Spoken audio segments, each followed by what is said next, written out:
Thank you, members. Welcome to tonight's council meeting on the 19th of March 2026. Before we begin this evening's meeting, I would like to remind members to speak directly into the microphone to enable those present and those watching online to be able to hear proceedings.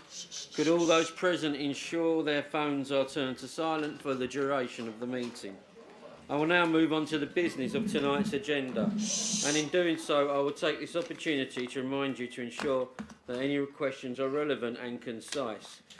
Item number 1, apologies for absence. I've received apology for absence from Councillor Aldridge.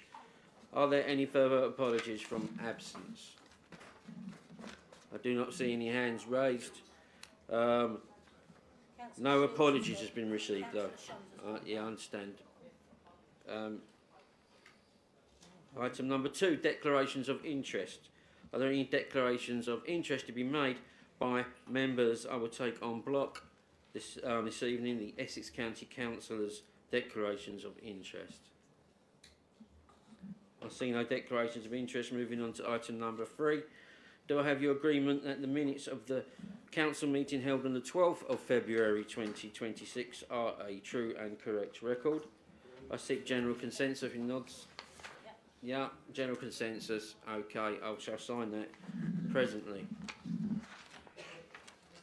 4, announcements. I believe there were a number of announcements earlier. Well, there were. But are there any more currently? None. 5, petitions. I've not been notified of any petitions to be submitted. Number 6, public question time. 30 minutes maximum. There have been 3 questions from the public.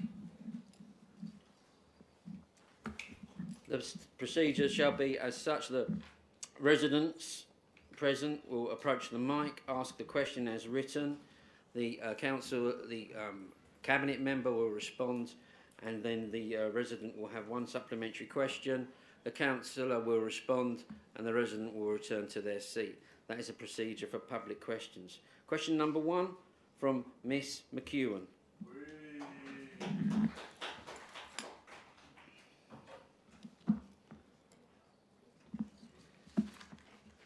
Thank you, Ms McKeon. Would you like to read out your question? Thank you. No, you can use this one. Oh, yeah, it's working now. Good evening, everyone. Hopefully it don't go like last time. So, our public question today, I'm Sandy McKeon. I'm here on behalf of Save a Port campaign team. In light of the internal review confirming 20 complaints over 2 years, 5 visits to 9 Hope Road and allegations of breeding, banned breeds and commercial boarding and training activities, all licensable and enforceable matters, I would like to ask the following. What evidential threshold was applied when determining that repeated complaints and allegations of commercial boarding and training activities did not amount to reasonable belief, sufficient to trigger a formal licensing and formal enforcement investigation? Does the council accept that the statutory test for initiating such investigations is reasonable suspicion rather than proof beyond doubt? Why were investigatory powers available under the Section 23 of the Animal Welfare Act 2006 not considered or executed between 2023 and 2025? And were the 5 visits to the property announced or unannounced, with recorded inspection evidence from those visits? Given that 41 dogs were later found deceased and 80 or more remain missing, can the council confirm what procedural changes have since been implemented to ensure early multi-agency intervention in similar circumstances? Thank you. You'd like to turn your mic off for the time being. Councillor McGurran, thank you. First of all, thank you for the question. Actually, it was questions, but that's fine. I'm comfortable with that. I'm now going to give a much fuller response than I was able to in September, due to the legal proceedings in this matter being concluded. It was a real frustration for me at the time to be so restricted in the response I could make at the time, but obviously the main consideration for everyone was securing a successful prosecution and not doing anything to jeopardise that. Let me start by saying that I'm sure every single member was appalled at the terrible events that took place at Hope Road. and our main aim has been to learn from those awful events so we never see anything like that again in this borough.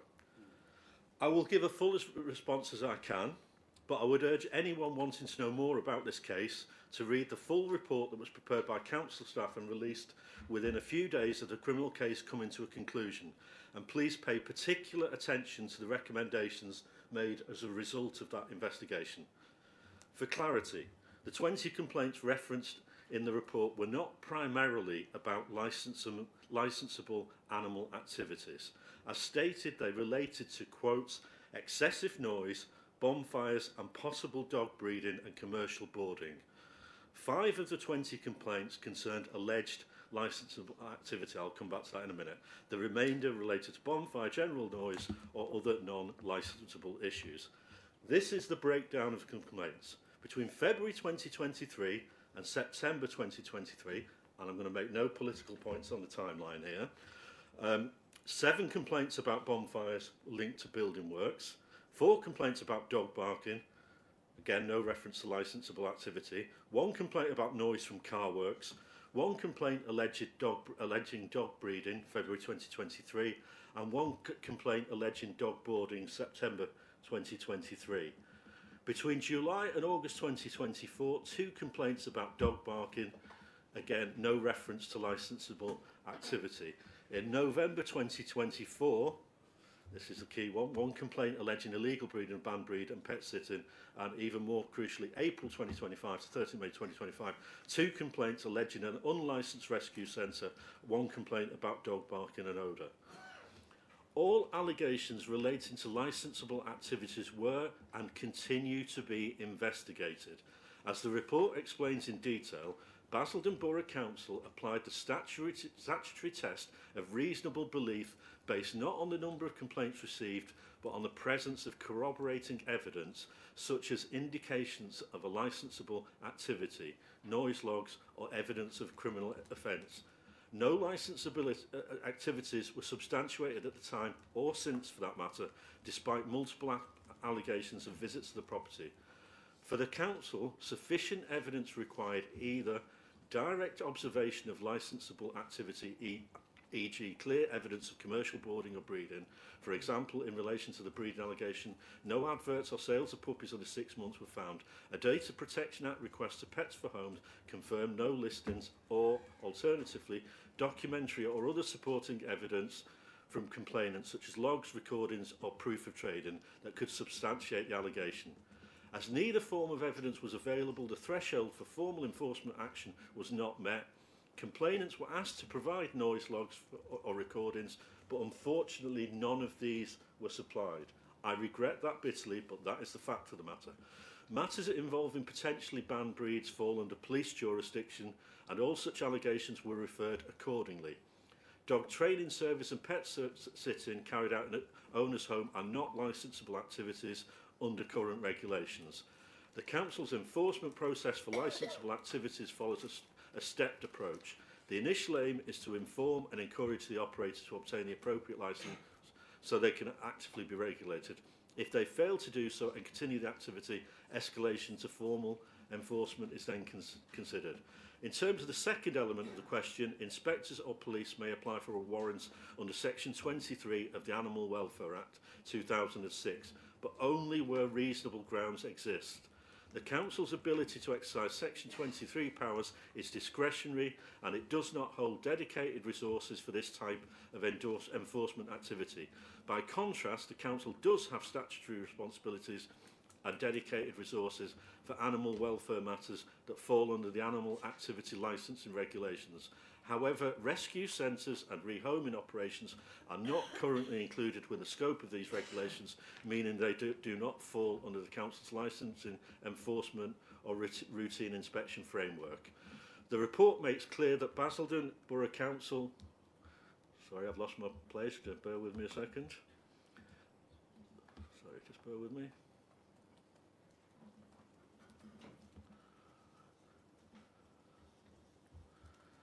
Sorry.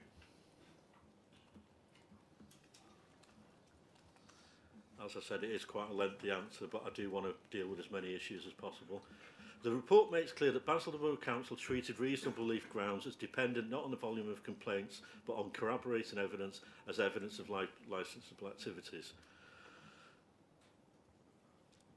such as noise logs or criminal offence. Environmental health officers carried out unannounced visits in response to the allegations received. These inspectors did not identify any evidence of wrongdoing or the indicators that would normally support complaints. Officers recorded no bonfires alight when they visited, no dog barking or noise nuisance, no odours, no evidence of licensable breeding or commercial boarding. Between February and September 2023, 3 unannounced visits were undertaken, all of which found no bonfires, no noise nuisance and no evidence of licensable activity.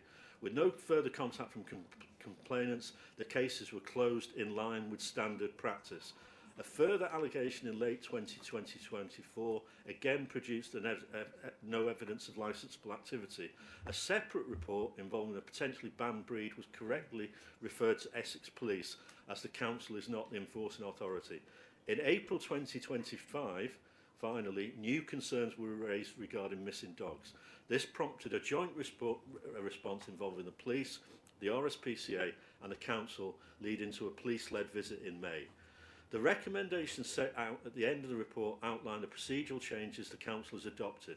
Collectively, these measures are intended to strengthen early multi-agency coordination, improve information sharing and reduce the risk of delayed or fragmented responses in future cases, particularly those involving non-licensable rescue activities. One of the main concerns the report raised was that when residents raised the issues that came under the remit of the RSPCA to investigate, it was not always clear whether this advice was given to contact them. This does not mean, just to be clear, that the advice was not given, just that there was no written record of this. Clearly, that was unsatisfactory, and all staff have now been instructed not only do they need to keep a written record of this, but they should also pass on the relevant information to the RSPCA themselves, ensuring there's no danger of any complaints slipping through the net. The government is presently renewing its entire animal welfare legislation. As a council, we have actively lobbied them to ensure councils are given the responsibility of ensuring all rescue or rehoming organisations are licensed by local authority. Clearly, this is a gap in the system at present which needs to be addressed, and we have made the point that councils need to be given sufficient funding to carry out this responsibility appropriately. Thank you. Thank you, Councillor. Do you have a supplementary question? Thank you, Ms McEwen. Oh, well, Mr McGovern, there's some inconsistencies in your speech. We'll face those another day, though. We'll go on to my supplementary question for the moment. So, following on from my main question, noting that in March 2025, we have proof that a letter from the Animal Welfare Officer stated, after a complaint had been made, that no visit or letter would be made. And that evidence of licensable activity was publicly available prior to 2023 on Facebook and Google searches. And the council willing to provide full details of all visits on paper between 2023 and 2025, including dates, whether announced or unannounced visits took place, inspection notes, photographs and internal records, and any copies or details of summaries of any letters sent to the occupiers, and explain why these actions did not trigger enforcement under Section 23 of the Animal Welfare Act, nor consideration of offences under Section 13 relating to unlicensed activities, particularly given that during a meeting in February with yourself, Ada McGovern, it was indicated that there was a lack of awareness by yourself regarding the warrant powers available to your officers.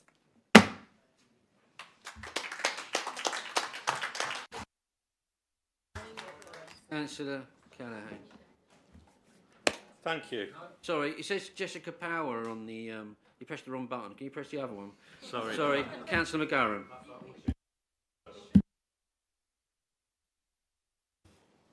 Yeah, well, I think, you know, I gave a very comprehensive answer, dealt with the complaints that we received, how they were handled, and the council's position on that, and also the important recommendations that came out of that, you know, making significant changes to how we operate in the future.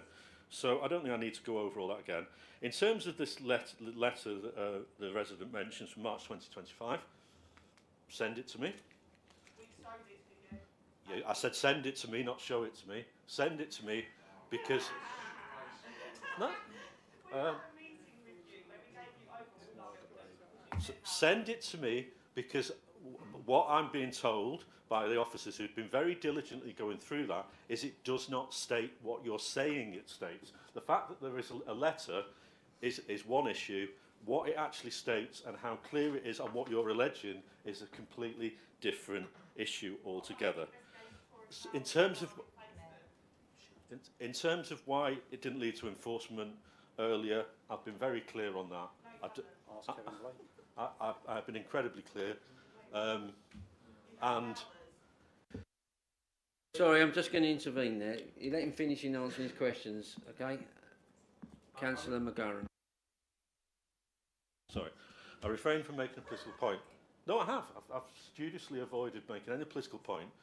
But the truth of the matter, you're going back from 2023. I wasn't here in 2023. Councillor Blake was responsible in 2023. Now, if you, look, you're the ones making accusations about me, so it's only right that I point out the... Intervene again. This is not how this is meant to proceed. Thank you. There are procedures.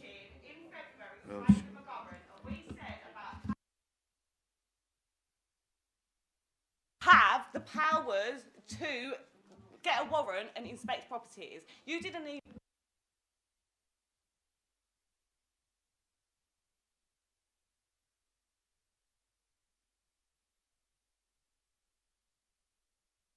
warrant.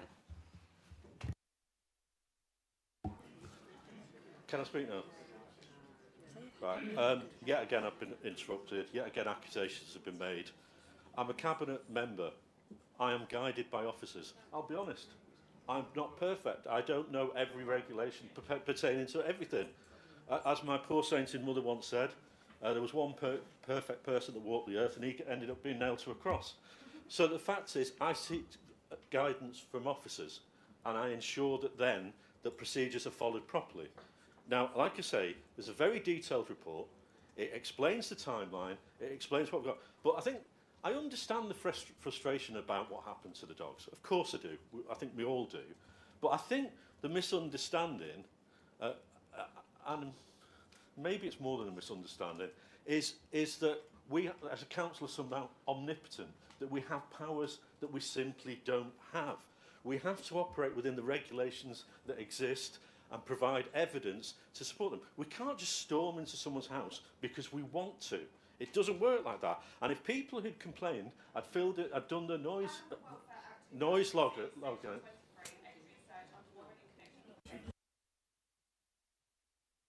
the piece may be on application of inspector or...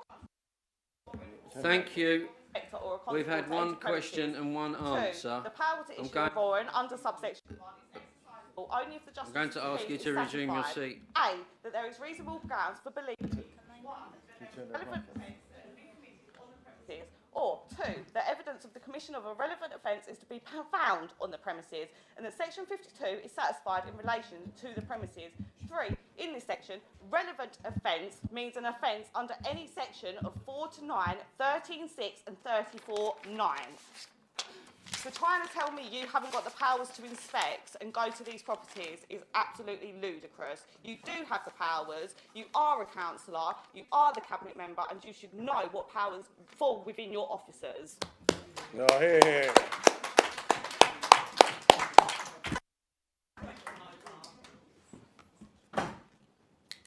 Right, finally a wrap up because it's been a rather lengthy answer. I've answered all the questions. I don't feel I need to add anything more to it. In terms of... I'll be back, guys. Vote for me. In terms of processes, you know, we can only follow the process of legislation that's there. We don't always like that legislation. We don't always like that legislation, and people don't always understand that legislation, but we can only follow the legislation there. My final point would be that the leader and the chair of licensing have both lobbied the government to give us the powers to license and look after rescue rehoming centres, and that would be a major step forward. So that's what we want to do. We could argue about what happened all day long. It's not going to get us anywhere.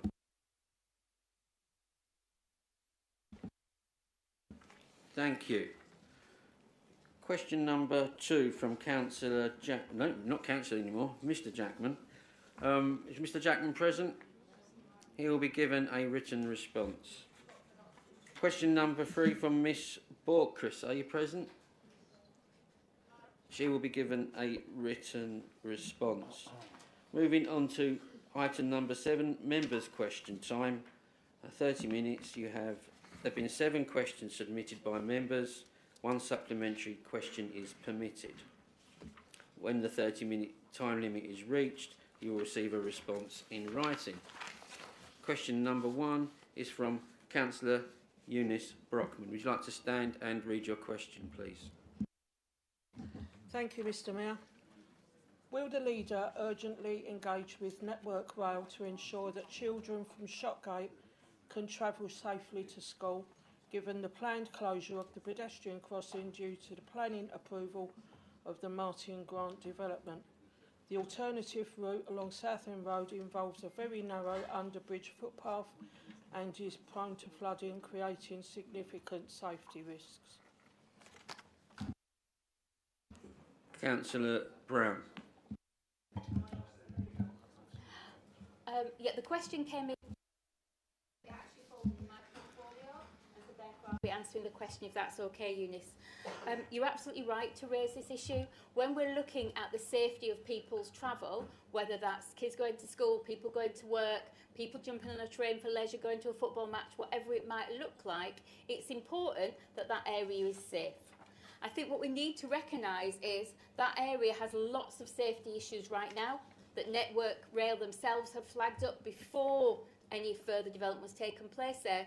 It's identified as one of the most high-risk crossings within our region.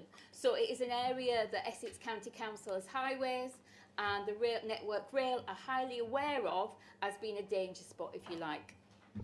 I think that when we think about that Southend Road route, it's clear that it's not ideal because of the risk of flooding and other things that mean that something that should be quite a minor issue, redirecting people around, can actually cause people genuinely worried and concerned about the safety aspects of that. But I think we need to be clear. You're asking us as a council tonight whether or not we will engage. Yes, we will engage. We have engaged and we continue to do so. Our planning team have continued to engage with all people, all the stakeholders that are involved in that. So that's Essex County Council, that's Network Rail, that's the developer. But I think what we really need to be clear about is who ultimately the responsibility is for ensuring that whatever route is taken around there is safe. And that is Essex County Council Highways. So I think as a highway authority, we need to be clear who we need to be questioning and who we need to be having those conversations with in order to ensure that that pathway is wide enough, is safe, that that flow of traffic is clear, and that it is marked in a way in which children and adults alike are able to cross there safely. So I think what I'd say is, yes, the development is going to add to that, but at the moment, as a council, I want to assure you, we are engaging with Network Rail, we are engaging with the developer, and predominantly we are engaging with Essex County Council that ultimately make the decision about the way in which that's going to flow.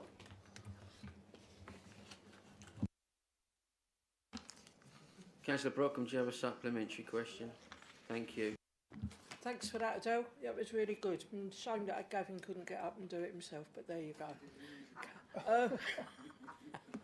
All right, go on, let me have a go at you. Right, so will you agree, Adele, to get in touch with Martin Grant Homes and ask them not to lay any bricks or start building until such time as this is dealt with and not have anyone moving in that area, please.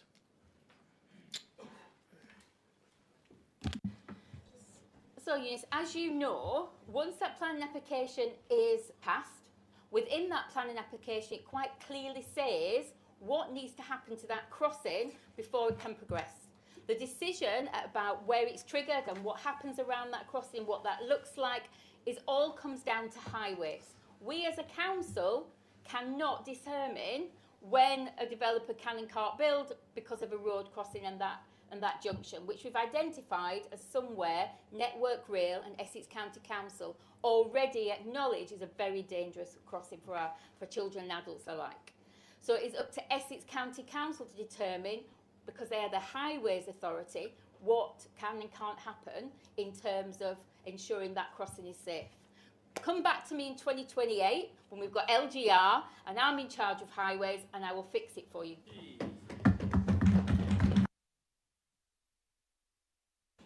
Thank you. Question number 2 from Councillor George Jeffrey to Councillor Kerry Smith. Would you like to stand and read your question? Thank you, Mr. Mayor. What is the council doing to tackle antisocial behaviour in our parks that will make them safe for local families?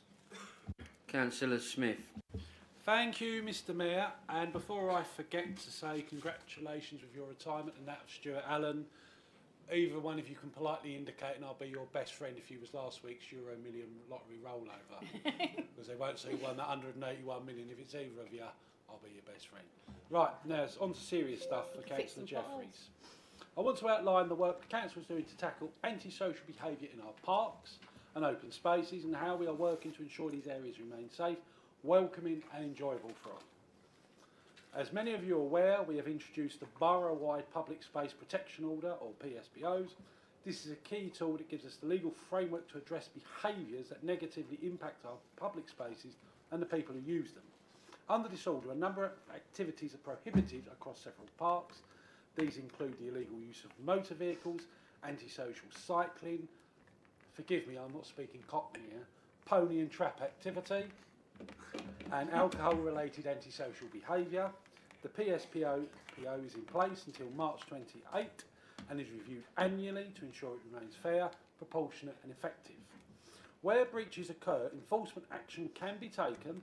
This may also include fixed penalty notice or fines of up to £1,000. Importantly, the Public Space Protection Order also gives authorised officers additional powers to respond more effectively to incidents of antisocial behaviour. Of course, enforcing rules in open public spaces is not without its challenges.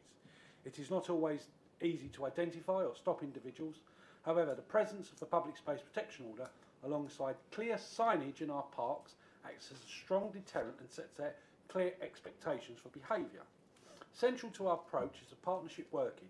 We are continuing to strengthen our collaboration with the police, housing providers, and other agencies so that we can respond to issues in a coordinated and targeted fashion. We have already seen the benefits of this approach in several locations. At Wesley Heights, for example, we responded to reports within a protected site where individuals were constructing a bike track. Through partnership, action and engagement events, installed warnage signs, briefed police teams and increased patrols. Following requests from Councillor Emma Callaghan in Northlands and Councillor Pat Reid and Councillor Mike Baker, in Northlands Park, where illegal vehicle access has been a persistent issue, we have worked closely with residents and ward councillors to explore preventative measures such as closing access point, joint action days with the police, and have supported both enforcement and community engagement. We are now making use of drone technology to identify offenders. At Markham's Chase, reports of aggressive riding led to targeted intelligence work, allowing us to identify those responsible and take action in partnership with housing providers. And in Nevenden Park, we have secured external funding to install new gates and fencing to prevent unauthorised access, with further improvements under consideration. Across the borough, the most common issue we continue to see is the antisocial use of mopeds, scrambler bikes and e-bikes. In response, we are installing a Section 59 warnage signing in key areas. This is an important step as it will enable the police to take stronger enforcement action, including vehicle seizure where necessary. This approach has already proven successful in other parts of the borough. Looking ahead, we recognise that these issues tend to increase during the summer months. As a result, we are planning further targeted action days with our partners, supported by tools such as drone technology where appropriate. However, enforcement alone is not the answer. Engagement with communities is just as important. We have been delivering pop-up community safety events in our parks, giving residents the opportunity to speak with us directly, raise concern and access advice and support. We are also placing a strong focus on improving how safe people feel in our parks, particularly women and girls. Through our work with Make Space for Girls, we're exploring how park designs can be made better to meet their needs. Gloucester Park is a key example where proposals such as improved seating and ambient lighting are being developed based on feedback. Further consultation is planned to ensure these spaces reflect the need of those who use them. In addition, through partnerships with local VCSE organisations and other partners, are delivering a range of activities in parks and open spaces, both to provide positive diversionary activities for children and young people, and also to increase activation for communities within parks, which help residents feel safe and welcome. Programmes such as Park Play, Pedal Power, Flex Youth and ATF are working in the parks and open spaces across the borough to provide positive outcomes for local residents. This has been a focus area for the Find Your Active Basildon partnership, with our work in Northlands Park being presented as a national conference and captured with academic publications. Ultimately, we know parks feel safer when they are busy, well used and inclusive. That is why we continue to support initiatives such as Park Play, Park and Park Run, and encourage positive activity, strengthen community connections and increase natural surveillance. In closing, the Public Space Protection Order is just one part of a wider, balanced approach bringing together enforcement, prevention, partnership working, community engagement. Together these efforts are helping us create parks not only safer but places where everyone can feel confident, comfortable and welcoming. Thank you, Mr Mayor. Thank you, Councillor. Thank you, Councillor Smith. Councillor Jeffrey, do you have a supplementary question? I do. Thank you, Mr Mayor. I thank Councillor Smith for that comprehensive reply.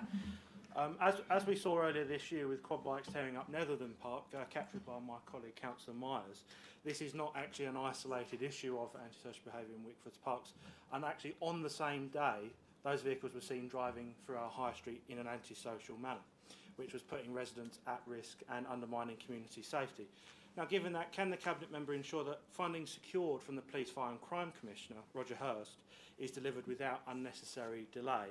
Furthermore, will you commit to ensuring that once secured, the investment is implemented swiftly, and that their team works proactively with Essex Police to deliver robust, sustained action against antisocial behaviour that is preventing residents from safely using our local parks? Thank you. Thank you, Mr Mayor. To answer the first part of his question, whatever crumbs we get back from Roger Hurst, we gratefully accept and use them without any hesitation, because we can't ask for more when we don't use the crumbs we get. So you have no fear there. The incident he refers to, I did raise that as an announcement at a previous meeting of full council, but we couldn't talk about your question at the time, other things had happened. There are certain items that I can't go into. Just think I'm like Pete Hegseth and you're asking who we're going to hit in Iran next. But I will repeat what I said at that meeting of full council. I'd like to thank that police officer who took injuries to his person, because the reason why we use drones, it is the policy of Essex Police's Chief Constable that officers will not chase after these little tykes, darlings, whatever you wish to call them, if they're on motorised vehicles, because of health and safety concerns. But I had a deep conversation with the Borough Commander at the time about that unfortunate incident in Evendon, and the police acted promptly using drones. But I'd always say to members, contact me. This evening, when we had our break, Councillor Mordecai came up to me and said there's an unpleasant alleged incident in Billericay, people using phones. I won't say anymore because we want the appropriate people to be able to act on it, and it's just, we've got the wheels moving. So, whether or not, elections or not, I would say to members, if there is a problem, drop me a line and I'll get in touch with the relevant officers, because your intel is very, very important and it helps to fight crime. And I would always say, if anyone's watching, if you know something's going on that shouldn't be going, there's Crime Stoppers. It's anonymous. Any resident can make a complaint there and the police can look into it. Thank you, Mr Mayor. Thank you, Councillor Smith. Question number 3 from Councillor Pat Reid to Councillor Adele Brown. Would you like to stand and read your question, please, Councillor Reid? Thank you, Mr. Mayor.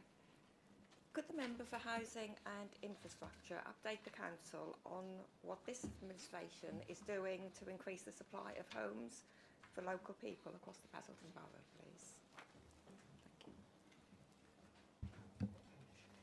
Thank you, Councillor Reid. For as long as I've known Councillor Reid, housing has been at the forefront of every question that she's brought to our Labour group. And it is something that she constantly reminds us all that is the most important thing we do in this borough, is to provide homes for families. And so I want to talk a little bit about that part of my portfolio, which is about homes and housing and why it's important and how we're trying to increase that supply across the borough. Because it's what drives all the officers who work in that section, and it's what drives that part of that team. We are continuing to bring new homes forward across this borough.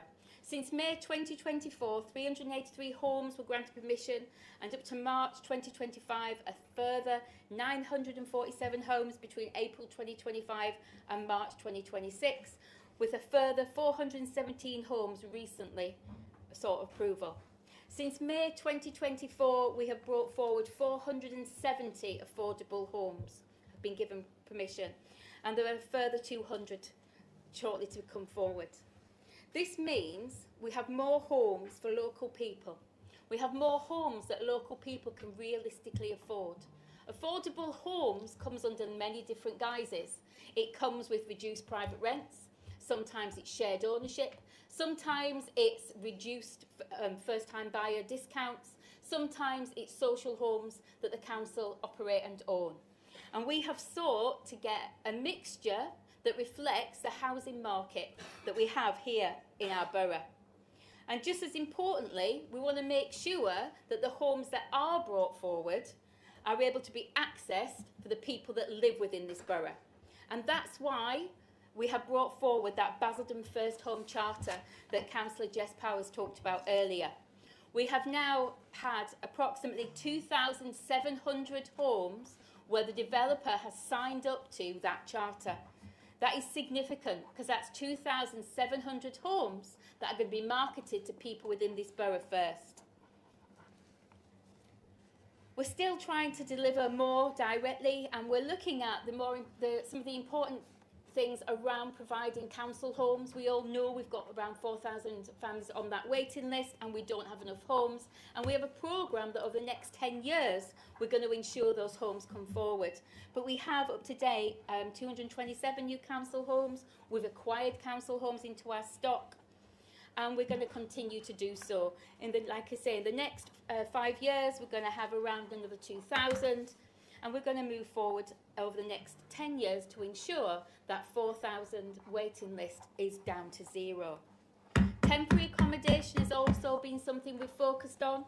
We don't think it's right that families live in bed and breakfast accommodation outside of this borough, and therefore we've been very proactive in buying up homes within our borough in order to ensure that those families have a long-term home within the borough. We introduced a new officer to our council looking at properties that were empty across the borough and trying to get those who own those properties to rent them out and to be able to have families use those homes that were presently empty. And in a very short time, in less than 6 months, we've already brought forward 27 homes that previously had been very long-term empty. We also believe that it's important that the housing stock we have, that we invest in that, and that we invest the money from the HRA to ensure that the supply of homes, that homes do not fall out of that supply because of disrepair, but people can live safe and decent homes where families can thrive. I'm conscious of the time, so I'm just flipping through. In the pipeline, obviously, we have our local plan. Our local plan ensures that we can deliver the homes that this borough needs, not just today or the next 5 or 10 years, but for the next 30 years, and the infrastructure that it needs so that those housing developments can become communities the way that we have previously seen across this borough. It's a very comprehensive approach. So we are looking at social housing, we're looking at first-time buyers, we're looking at affordable homes, we're looking at temporary accommodation, we're looking at private ownership. That collectively increases the opportunities for families here in Basildon through that first-time buyer opportunity, through that Basildon First approach, to have homes where they can grow their family and thrive.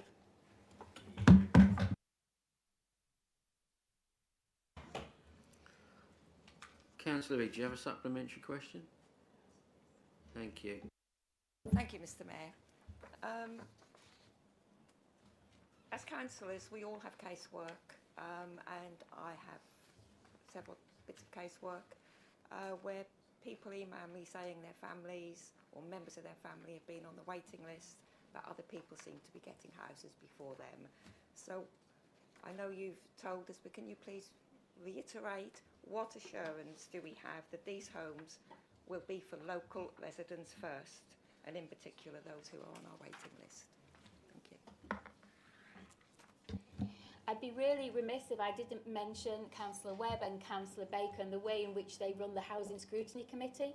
Over this last year, we have re-looked at our allocation policy, we've re-looked at the way in which our residents can bid to become tenants, the way in which they can enter that first waiting list. We know that we have the 7-year rule, and what we try and ensure is that all residents are treated fairly and with dignity, and that is why we have those policies in place, and that's why we have the Housing Improvement Board that is looking at how we can ensure that our policies are reflective of what we need here in the council, why we have that scrutiny committee that Councillor Baker chairs and that Councillor Webb is the vice chair, to ensure that those people on the waiting list, that it is a fair system, that it is a recognisable, well-known system, that it's transparent, and that our officers treat people fairly and with dignity.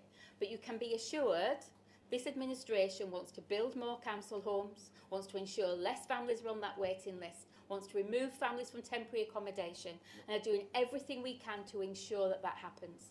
Likewise, the Basildon First Charter allows churn. The fact that we are building more homes, many of which are for private rent, not just for people to buy, means that people who are presently in council homes may decide that they want to have a shared ownership scheme. They may decide that they're going to come off the waiting list and move into private rental because the opportunity is there. So we are providing opportunities in every part of the market. Thank you.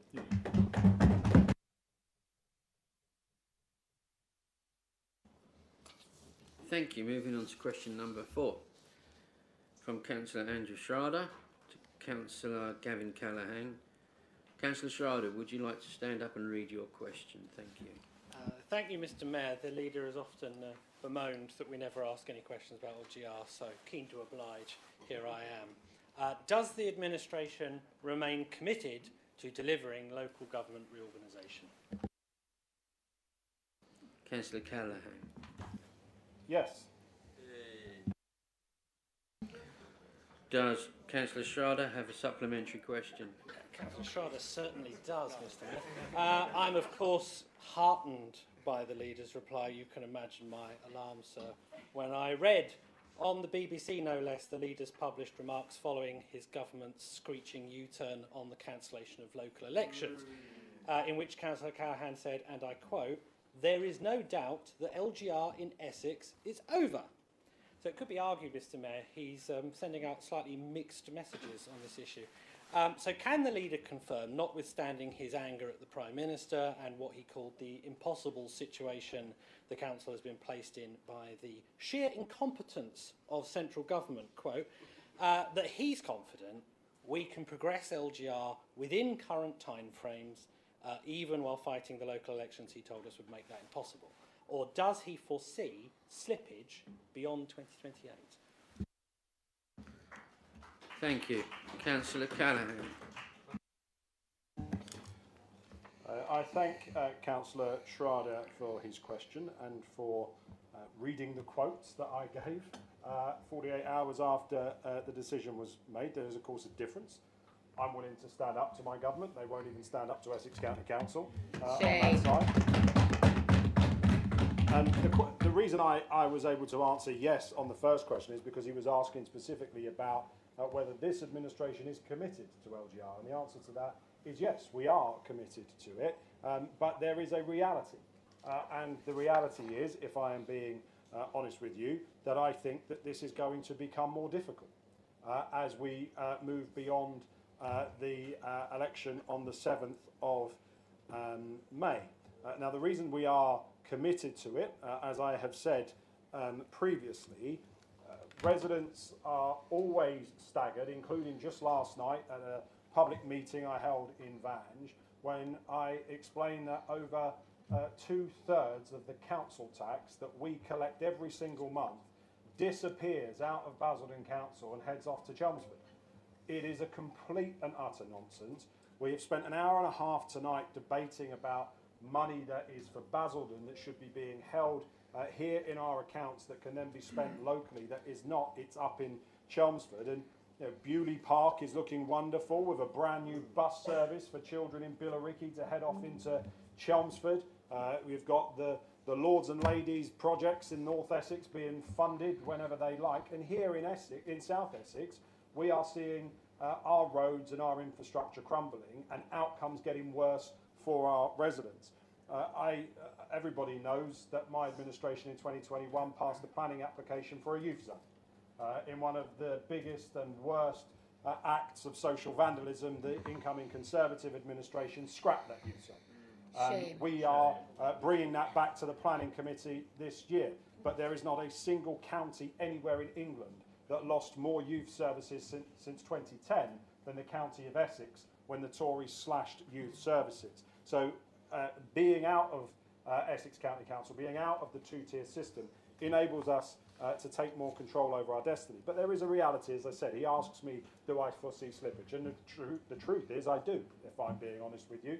And I think that is acknowledged by most politicians in Essex and most chief executives. It is a case that we have reached a cup final and we are about to change 6 or 7 of the players on the pitch who've never played the game before, never played with their teammates before, and we are going to have to navigate that over the course of the next few weeks and months.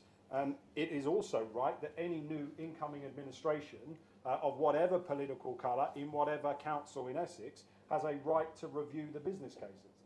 And they will have a right to judge whether or not they wish to change their position. Now, it may be too late by then, I don't know, depending on what the government does, but they didn't impose the cancellation of elections, which was in their gift, so whether they'll impose the biggest reorganisation in 51 years, I'm not convinced about that, but we will see.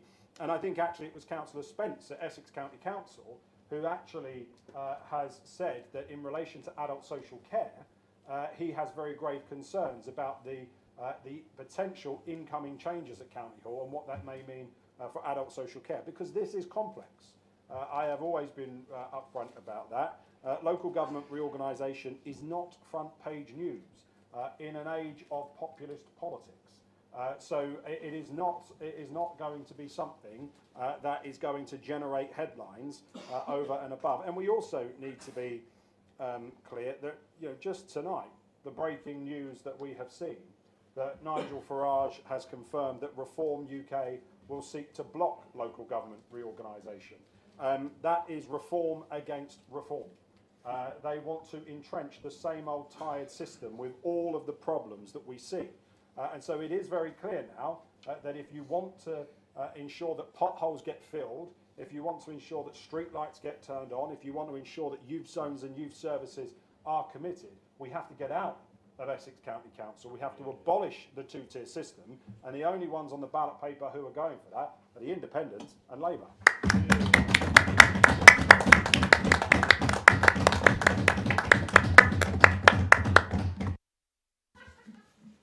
Thank you. Moving on to question number 5 from Councillor Schrader to Councillor Jessica Power on Langdon Town Centre. Would you like to stand and read your question? Thank you, Mr. Mayor. I'd like to ask the Cabinet Member for Regeneration, can she provide an update on the regeneration of Langdon Town Centre? Thank you. Thank you for your question. And I do share the residents' frustration and the frustration with how slow this has been, how many times the Lane regeneration has been delayed. But it is continuing at pace, and just a few weeks ago did see the opening of the new Lidl on site, offering a modern and improved supermarket for the residents. And whilst it is very disappointing to hear that the NHS will not be taking up the new site, we do commit that we continue to communicate with Sanctuary over the changes needed to the planning application. Feasibility studies, design and consultation work are all either completed or will be completed by the end of the month, with the hybrid planning application to be submitted by May and full planning to follow before the end of the year. The Council and Sanctuary remain committed to progressing the development and seeing the residents finally get the centre they deserve after many years of delay, including 3 years waiting for a signature on a highways bond. Yet again, another example of Essex letting Basildon down. Does Councillor Schrader have a supplementary question? I do, sir. Thank you. I thank the Cabinet member for her update. As someone who used to call Langdon home for many years, it depresses me that the rundown shopping centre I remember has been replaced by nothing more encouraging than a hole in the ground with some structures now known so ubiquitously as Langdon Henge. It actually says that now on Google Maps. I think, if I can ask, that she's asking for a lot of credit for moving a Lidl from one side of the road to another. We now know that the NHS have pulled out. Sanctuary have confirmed that they're going back to planning. So realistically, we are years away now. At pace, not quite. She wasn't a councillor at the time. Other members may recall in December 2022, this council passed a motion. It was moved by her ward colleague, Councillor Webb, and it said, if assurances cannot be guaranteed, this council asked the Cabinet to consider contingencies, including acquiring the site to ensure it is developed for the benefit of the local community and the borough. I voted for that. Would she agree with me? We have given Sanctuary and all the myriad owners that came before them ample time to get this sorted. Langdoners need their town centre back. Would she consider taking a report to Cabinet to CPO this site? Thank you, Mr. Mayor. I'm not sure I took any credit for the building of Lidl at all whatsoever. I take credit for getting the highways bond signed and the site unlocked to actually move the Lidl in the first place. Again, I completely understand that my residents are really frustrated with the situation, and so are we as a council. But I cannot discuss a commercial acquisition at this council that is part 2 information and would be a part 2 discussion.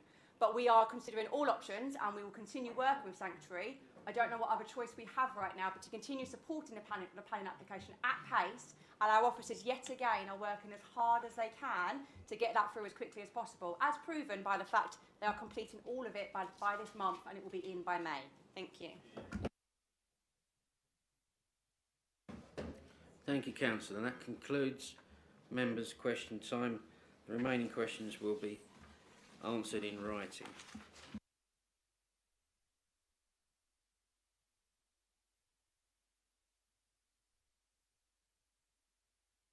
Moving on to item number 8, which is in the reports, action taken on previous agreed motions. This is to be read and received, and therefore no vote is needed. Item number 9, the Treasury Management Update. I call upon Councillor Callaghan, Cabinet Member for Finance, for 10 minutes. You do not require a seconder. Thank you, Mr. Mayor. The report in front of members tonight reflects the Council's active Treasury management, reducing investments, repaying debt where appropriate, and managing the day-to-day cash flow required to deliver a complex capital programme. In fact, this Council during the accounting period has repaid borrowing, including £3 million of long-term debt, and reduced short-term borrowing overall. At the same time, we have remained firmly within all the prudential limits set by the Council. Perhaps most importantly, our borrowing remains below our capital financing requirement, the key measure of whether a council is borrowing more than it needs to. We are not, and that matters. One of the most common misunderstandings in local government finance is the assumption that capital spending and therefore borrowing moves in a straight line, a predictable line, and of course it does not. This administration, as we were just hearing there, we remain committed to regeneration in multiple towns across the borough. Capital programmes are project-based, they are timing sensitive, and they're often backloaded. The payments depend on procurement, delivery milestones, and when the invoices are received. That means the financial position at any given point in the year is a snapshot and not the full picture. At Q2, for example, the council is showing a £5.3 million underspend against the capital programme. This is not because projects have disappeared, it is simply because of timing. The work is still progressing, but the financial impact will be realised later in the year. That is, of course, a normal Treasury management process. It exists to balance the borrowing, the investment and liquidity as those movements happen. Tonight, Mr Mayor, I am moving an addendum to our Treasury management report, and this relates to a major regeneration opportunity that has recently come forward, one that aligns with our ambitions for Basildon Town Centre and the wider economic renewal. The details will be considered properly at Cabinet next week, under Part 2, where they can be scrutinised in full. What the addendum does is make this a simpler process. It ensures that the Council has the financial flexibility to act now, should members decide to proceed. That flexibility comes in the form of a temporary increase in borrowing to manage the cash flow. That word temporary is important here because it's not permanent addition to the Council's debt. We are already in the process of disposing of one of our largest assets at a profit with a high degree of confidence the sale will complete in the early part of the next financial year. That capital receipt will be used to repay borrowing and rebalance the programme. In other words, it is about timing, not about the trajectory of the Council's finances.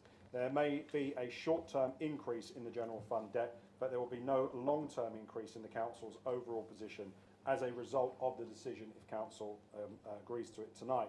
This is standard, prudent financial management, not a departure from it. Local government today operates in a far more constrained financial environment than it did even a decade ago. Councils are expected to deliver regeneration, manage demand and housing pressures, and support communities with fewer resources and at greater risk. That means doing nothing is not a neutral position, it is a choice, and it is a choice with consequences. What we are doing here this evening and with the Council's Treasury management is we are ensuring that when opportunities arise, particularly those that can unlock regeneration, improve our town centres, create jobs and support long-term growth, that we are in a position to act decisively and responsibly. And that is what the approach in front of members is designed to do tonight. We will return to full council in June with a revised capital and investment strategy reflecting the asset disposal that I have mentioned, and that will provide the full transparency and show how borrowing is expected to reduce as a result. There is, as ever with these decisions, two extremes in the debate. On the one side, there is a reluctance to use borrowing at all, regardless of the opportunity or the outcome, or on the other, an approach that treats borrowing as consequence-free. Both of those positions are wrong. The right approach, I believe, and I have always believed as leader, is to sit in the middle, to borrow where it is justified, to repay where it is prudent, and to align financial decisions with long-term outcomes for residents. That is what we are doing here this evening. So I would encourage members to support the addendum and give the Council that flexibility. Thank you, Mr. Mayor.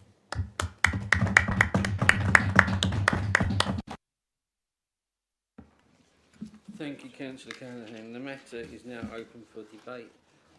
Anyone indicating? Councillor Turner. No surprise that the Conservative group won't be supporting this initiative. And it should be underlined with reckless, irresponsible, tinged with a hue of desperation from an administration that is facing annihilation at the polls. to actually put this motion, a 20 million decision in front of council with no detail, is reckless and irresponsible. It's what it is, and you know it. Whoever's buying our assets right now listening to this would do exactly what Councillor Callaghan charged us with on our alternative budget. A fire sale, he called it. It's nothing of the kind. But right now, if I was buying an asset off the Basildon Council, what would my price be? It wouldn't be the going-in price that you think you can gerrymander, taking a receipt with one hand and buying this asset for another. And are we given any information on that asset? No, we're not. We know where it is. We don't know, has due diligence been done? Is it worth the money? What sort of state is it in? None of this exists. But here we are, throwing it in at the last moment, a minute to midnight, and saying, don't worry, because Councillor Callaghan is so commercially astute that he knows everything. He knows what's going to happen tomorrow. He knows what happened yesterday. Don't worry, we'll put our faith in him and we'll just pony up the cash and buy this asset. For what? I don't know if he's aware, but there's some uncertainty in the world right now. Commentators on a war in the Middle East, far removed from Basildon, and they're talking about the dramatic effects it has on our economy. We've already seen the Bank of England governor delay interest rate cuts, which were expected today. Yet Councillor Callaghan can tell us with utmost certainty, don't worry, he's doing the best for Basildon. We're going to sell off this asset for a profit. We're going to buy this asset in Basildon Town Centre. Can't even get the toilets right in Lake Meadows. Yet we'll buy this asset and everything will be all right. Wickford's got a police station that's crumbling, and we've been promised time and time again for that, nothing. Langdon, well, we've heard about Langdon, nothing on that. But we can call in the developer friends and say, this is what we're going to do.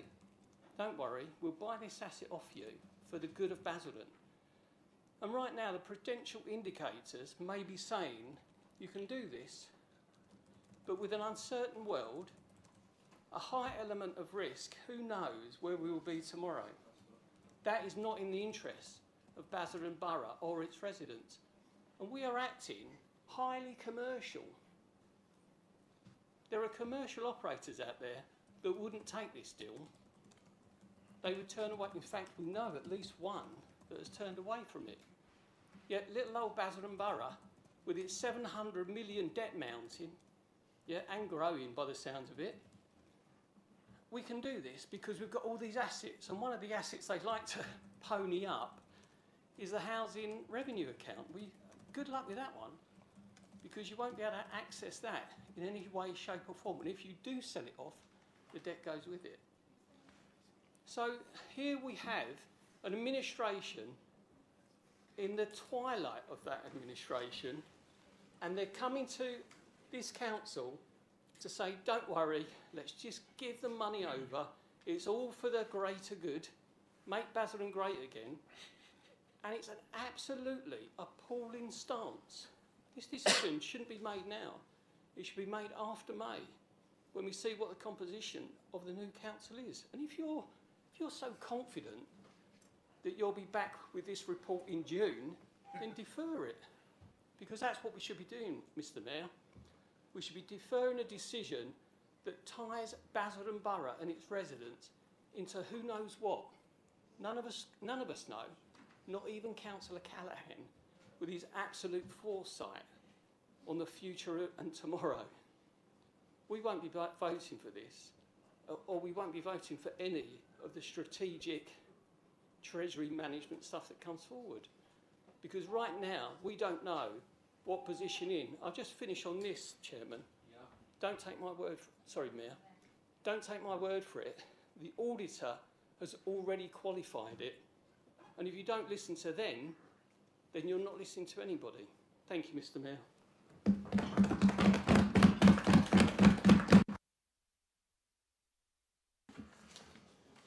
Thank you. Councillor Mordecai.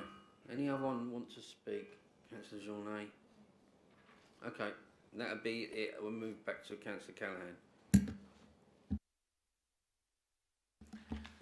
Thank you, Mr. Mayor. £19.5 million. Wow, thanks for the 4 hours notice for that. I had, by pure chance, the opportunity to speak to one of the developers who was originally interested in the Eastgate Centre, and I spoke to him briefly this evening, and I said, "You're not going to believe this, we're going to buy Eastgate Centre." His first words were, "Why?" And I had some sympathy towards what the leader wants in terms of the generation. Councillor Mordecai, I've been advised that you're straying into part 2 with that information. I do apologise. Okay, so I will pause you and ask legal. I'd like to take your seat for the time being.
Thank you. I'm back in the room. Right, Councillor Mordecai, you can continue your speech, but steer clear of any commercial sensitivities and investments. I've made my decision. Thank you.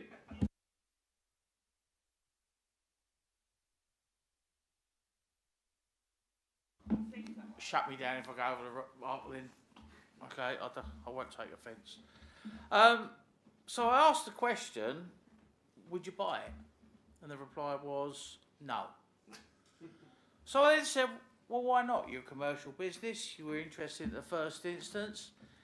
And these was the reply, and I quote, "It's too expensive to build or convert, and the sale or rental price is not high enough for profit and loss. If we go down this road, it's going to be loss and loss."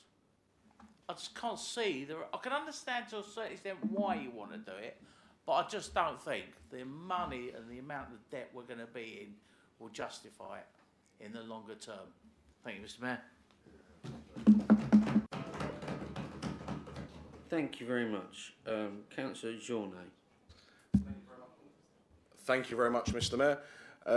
As we know, spending £19.5 million on Basildon Town Centre is a gross ridiculousness when we're talking about how much debt we're in at £803 million. We do not want to be corporate landlords. We do not want to be selling prime homes for residents. They sit here and talk today about housing for residents, council homes. Yet we're selling off 100 to 150 homes to buy a shopping complex. We've seen this time and time again across many Labour administrations. They buy a town centre or they buy a shopping centre and it ends up going bankrupt. And I can assure you today, under a Reform UK-led administration, we will dispose of that asset and we will rip that contract up day one. Thank you, Mr. Mayor.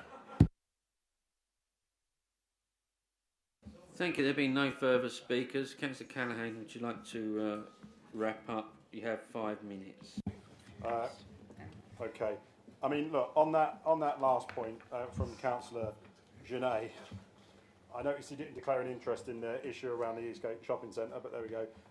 He talks about the 150 homes in terms of that asset is not in the borough. That asset is worth more than double what we are debating tonight, and it's not in the borough. So if you have been following, I know he doesn't attend cabinet meetings because he doesn't come, who knows where he is, but if he had been at the previous few cabinet meetings, he would have seen that what we are doing is we are selling that asset as I say, for more than double the amount that is on the line here for the shopping centre.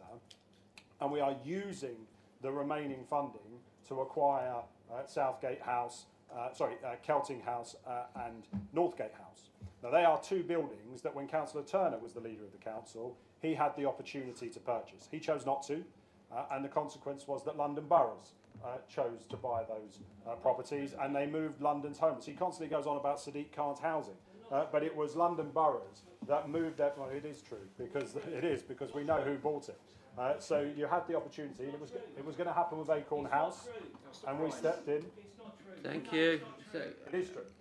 Councillors. The London Borough of Newham, the London Councillors. Borough of Waltham Forest. Guess whose turn it is to talk? Councillor Callaghan. Thank you. Okay. I think we also have to take into consideration when we bought the Westgate Centre for £18.5 million. You're just not the value to of that particular.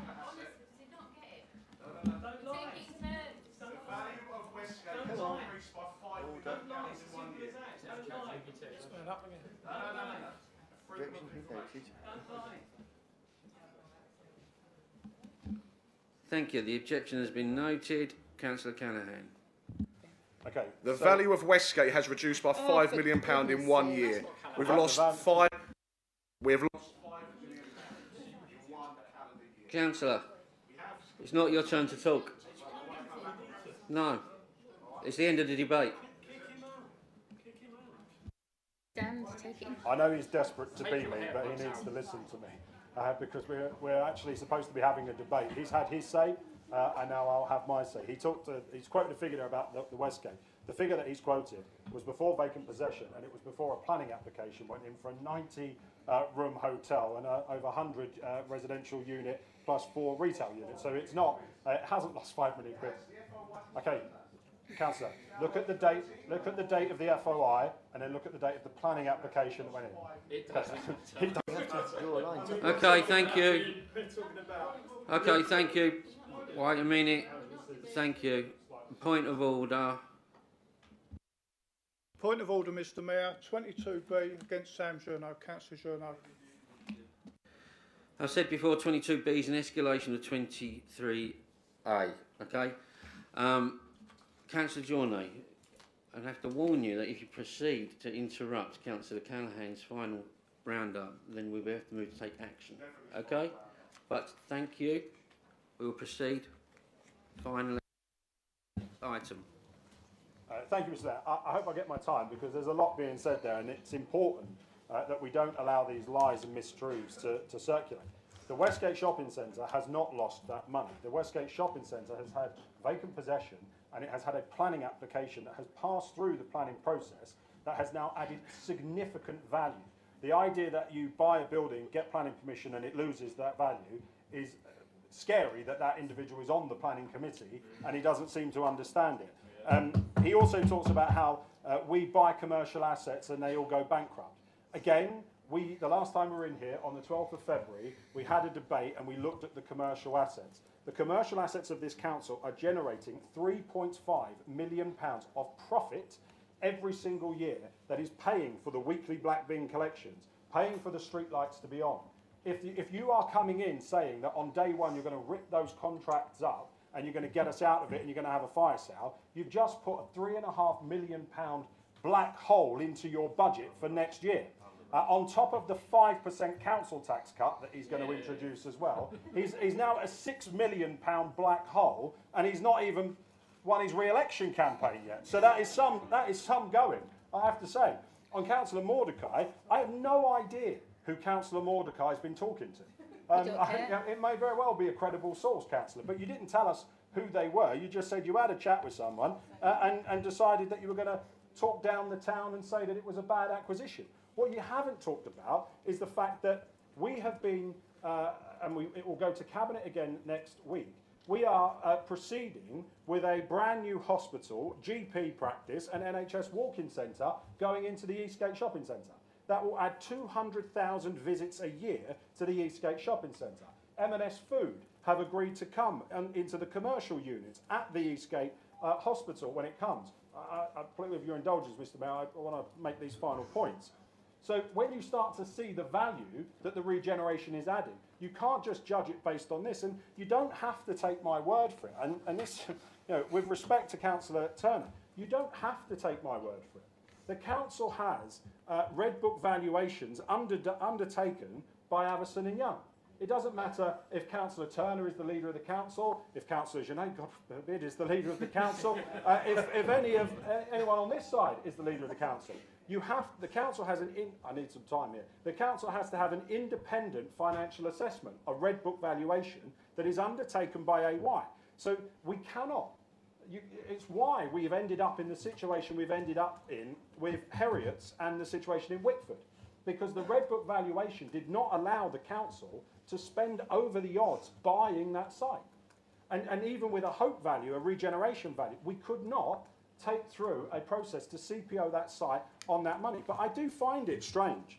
We've had Councillor Turner telling us that we're bankrupting the council, we've got a mounting of debt, and he's done it literally 5 minutes after Councillor Schrader has pleaded with me to CPO and spend money buying the Langdon Shopping Centre.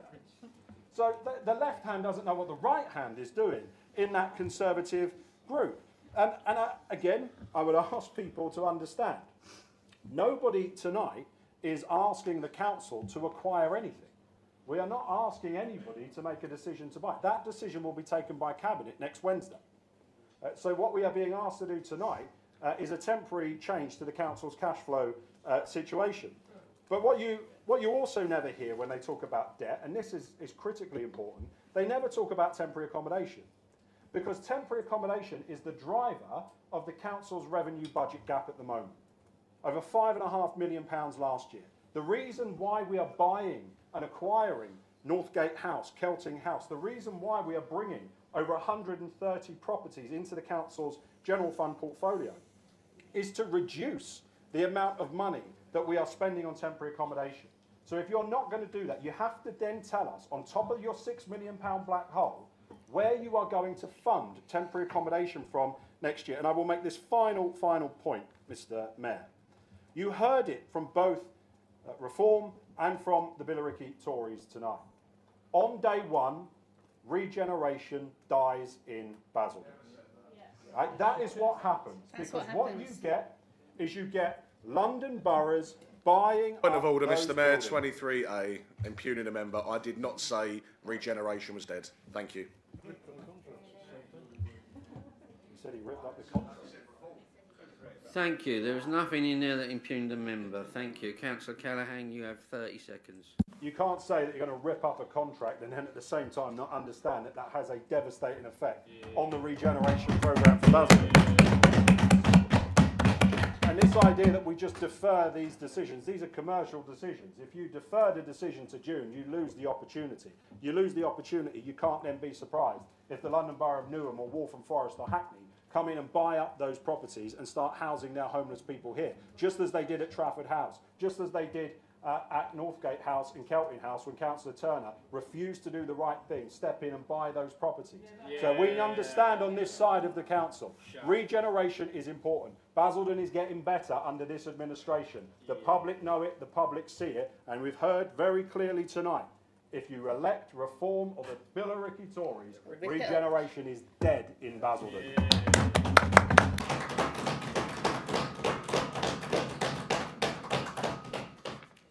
We now need to vote on this, including the addendum. All those in favour, please show.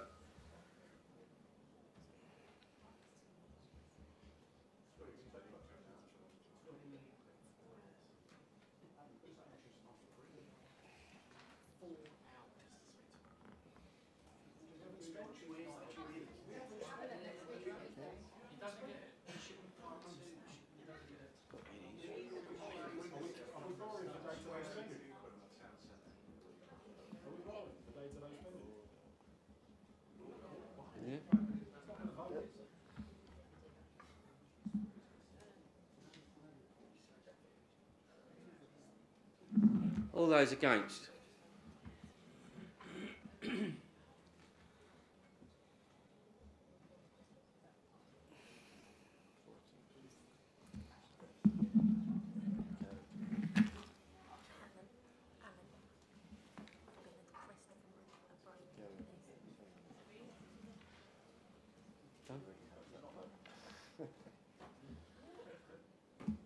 Abstentions?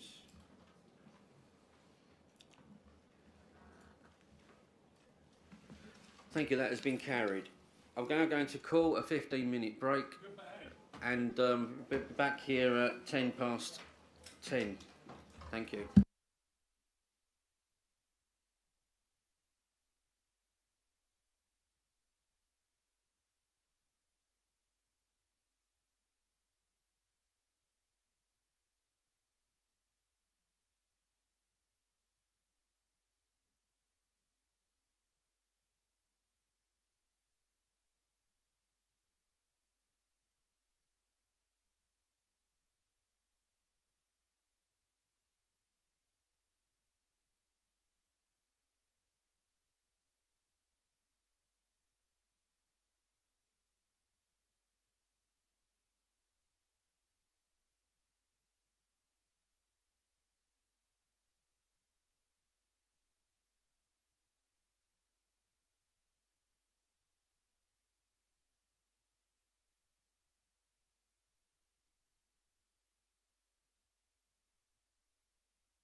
Thank you, members. Return to our seats, please. Everyone, we'll carry on.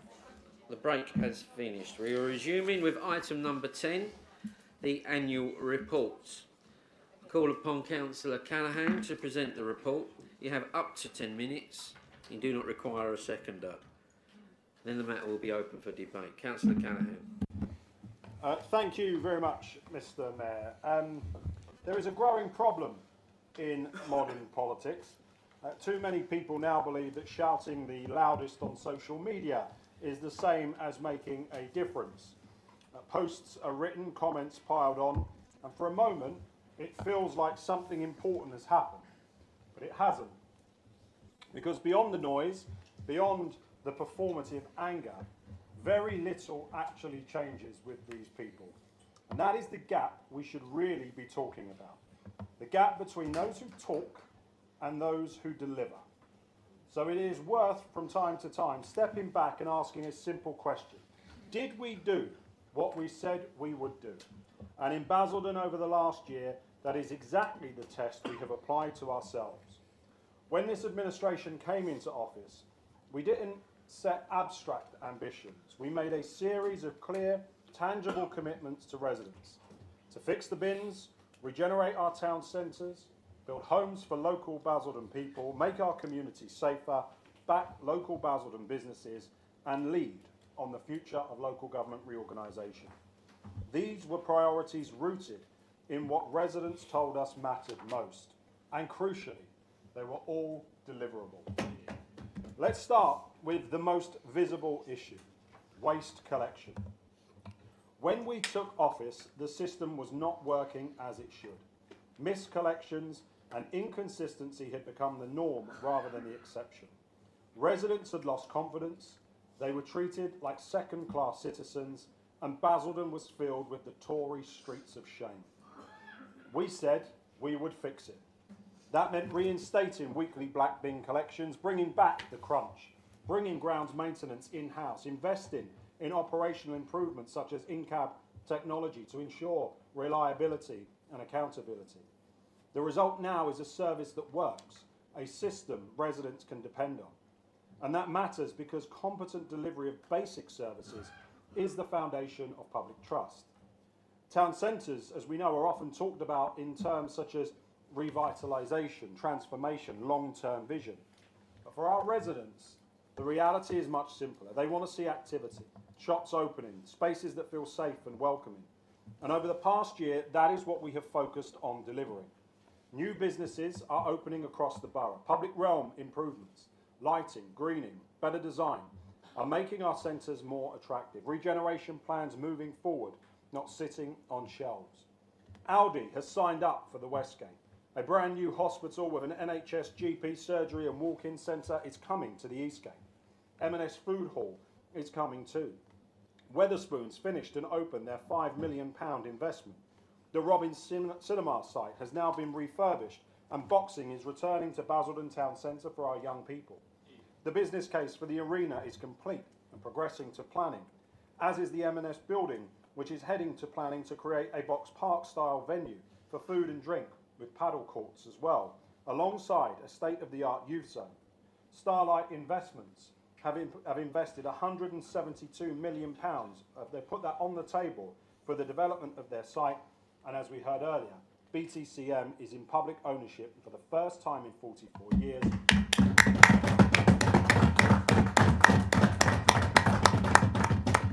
Meaning we can deliver a market that the traders and public now actually want. Go anywhere in this town right now, speak to any resident, the view's the same. When it comes to Basildon Town Centre regeneration, this place is getting better under this administration. And it isn't just Basildon. In Wickford, we are moving forward with the Waitrose. In Pitsea, a £55 million NHS Community Diagnostic Centre is opening next year.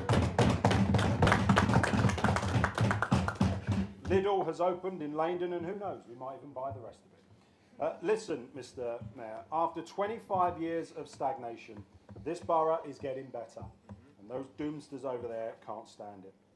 Housing, of course, remains one of the defining challenges of local government. For too long, development has often felt disconnected from local need. Residents have seen new homes built without feeling that they or their families would benefit. We have taken a different approach. The Basildon First Charter ensures that new homes are prioritised for local residents. Check the Section 106 agreements on the planning applications passed today. Over 2,200 new homes with developers signed up to the Basildon First Charter. We are building affordable homes, reducing reliance on unsuitable temporary accommodation and expanding the range of housing options.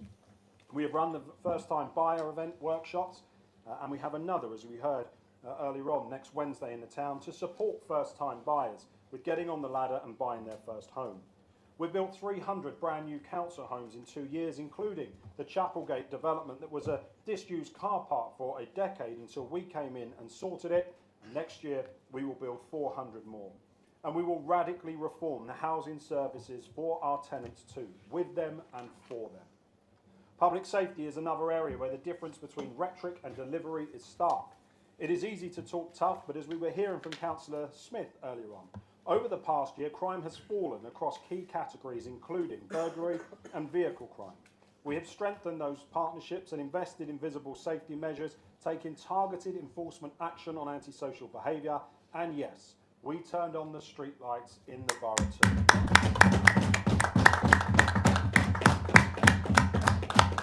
At the same time, we have supported initiatives that addresses the root causes of harm, particularly around violence against women and girls and domestic abuse. Basildon is one of the key economic centres in Essex. That is a strength, but it is also a responsibility. Our role as a council is not to stand back or obstruct, but to actively support the growth that benefits our residents. Over the past year, we have supported hundreds of businesses, helped new enterprises to form and attracted significant investment, including major developments in advanced manufacturing and data infrastructure. And yes, we're offering free car parking in all of our council-owned car parks. We've also focused on skills, connecting residents to opportunity through events, partnerships and new initiatives such as the Basildon Construction Academy. Economic growth can't be an abstract goal. It is the route out of poverty through which residents access better jobs, higher incomes and greater security. Perhaps the most significant test of leadership comes not in that day-to-day services, but in shaping our future. Local government reorganisation in Essex represents the biggest structural change in decades, and in this context, there are two approaches available. One is to comment from the sidelines, reacting, criticising, and ultimately being shaped by the decisions made elsewhere. The other is to lead, and we have chosen to lead. The 5 unitary model, or as it is to become known, so I'm told, the Callaghan model, gives us a council that is strong, powerful, and able to improve outcomes for residents, held back for decades by the outdated 2-tier system. It has meant engaging with our residents over the last year, developing a clear and evidence-based position and working collaboratively across Essex with all political parties and none to ensure that Basildon secures the strongest possible outcome. There will always be those who prefer to focus on what is not working. There will always be voices that prioritise visibility over substance. That is, unfortunately, a part of political life. But residents are ultimately interested in something simpler. Does the council do what it says it will do? And on that test over the past year, we have delivered.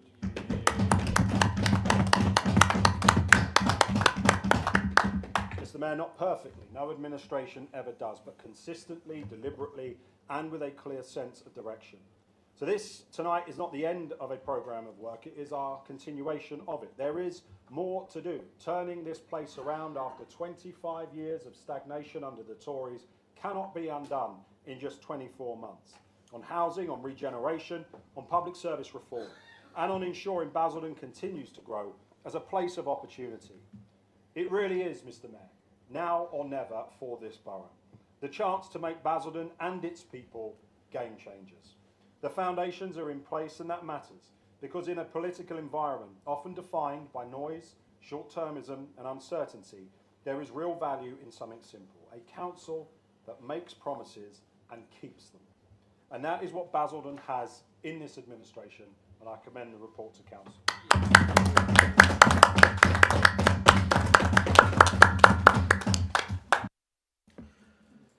Thank you, Councillor Callaghan.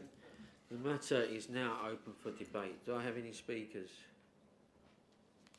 Councillor Barnes.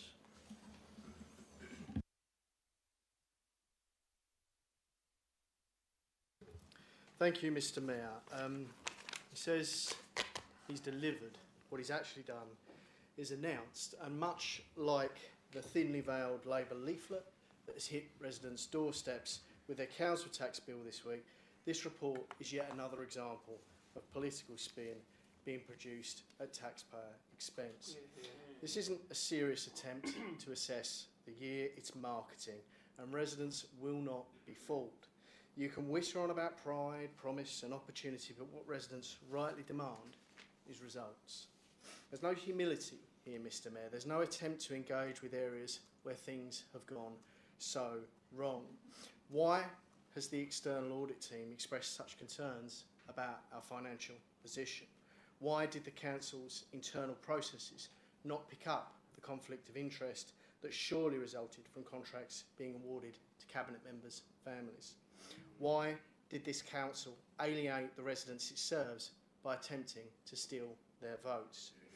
Why have we lost yet another monitoring officer? Much like the budget, it's striking what isn't said. No mention of the escalating spend on temporary housing that we were promised would be brought back under control. Not a peep of the Langdon generation that was going to be sorted within 6 weeks of their election of May 2024. The box park was supposed to be ready for the World Cup. Doesn't look like that's going to happen. A local plan that will wreck the very communities it was supposed to serve. A botched reorganisation of housing repairs that now leaves our residents and housing stock at risk. The consultation on local government reform that wasn't promoted and then flooded with member responses to produce the desired result. Planning meetings cancelled so you could campaign for a desperate Labour Party losing a seat in their own backyard. Councillors resigning after being demoted, and another for inappropriate behaviour on social media. We talk about opposition's social media. What about theirs? Colleagues. I won't put a stand to complaining because you won't be around long enough to hear it. We're finished? Colleagues bullied, slurs about councillors' family backgrounds, Deputy Mayor making an obscene gesture. We're all praying for that carpal tunnel syndrome. That has been... Thank you, councillors. Councillor Barnes. Councillor Barnes. You need to apologise. Councillor Barnes. Absolutely. Thank you, everyone. I can hear everyone. I don't like it. Shush. Right. I Wait, did wait. not.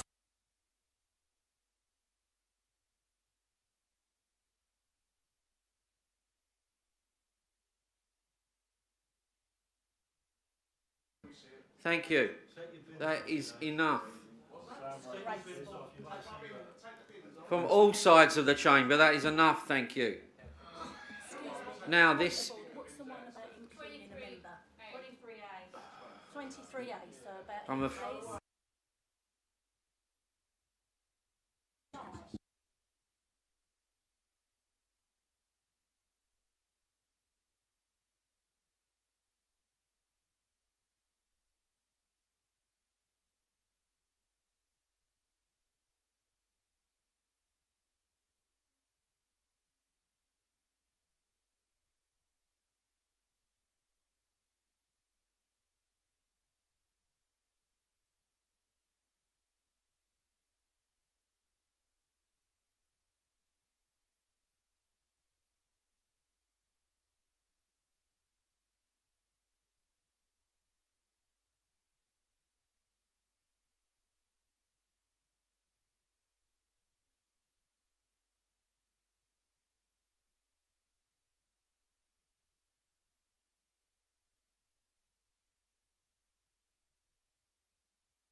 Right, thank you.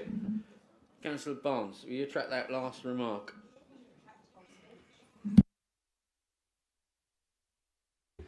Cheerfully withdrawn, Mr Mayor.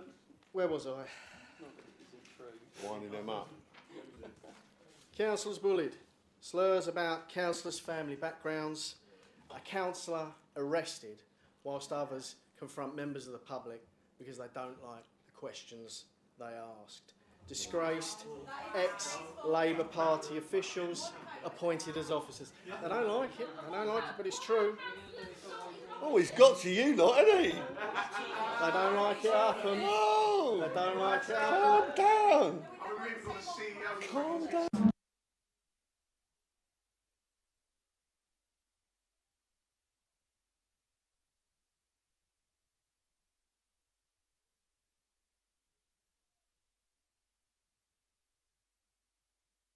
If this behaviour continues, I will immediately adjourn the meeting and will adjourn at another date. I've done it twice and I'll quite happily do it a third time. Now, if you keep this up, that is what will happen. I'll make myself clear. Councillor Barnes, you proceed in a decent, comradely fashion. Thank you. Never let me said I'm not comradely. False press releases, the redevelopment of Wickford Police Station. Remember that one, what happened there? Waitrose. They know what Waitrose are doing to do before Waitrose know what Waitrose are going to do. Elderly councillors forced out of car parks. Full council meetings abandoned not once but twice. Councillors not paying council tax. Confidential information about councillors' businesses being leaked for political gain. And then finally, going into bat, sacrificing what little political credibility you had left on the altar of local election delay. They told us children would die if these elections went ahead. They actually said that, only for the government to humiliate them all and leave them high and dry the second it got difficult. What a catastrophic disappointment this administration has been. You were the future once. You were given a mandate by the people of this borough. You've wasted the opportunity that was gifted to you. On the 7th of May, residents now have the chance to end this madness and vote for sensible policies and a party that will actually deliver, rather than just spin and lie. The change Basildon needs can only come with new leadership and a new approach. We stand ready to serve. Thank you.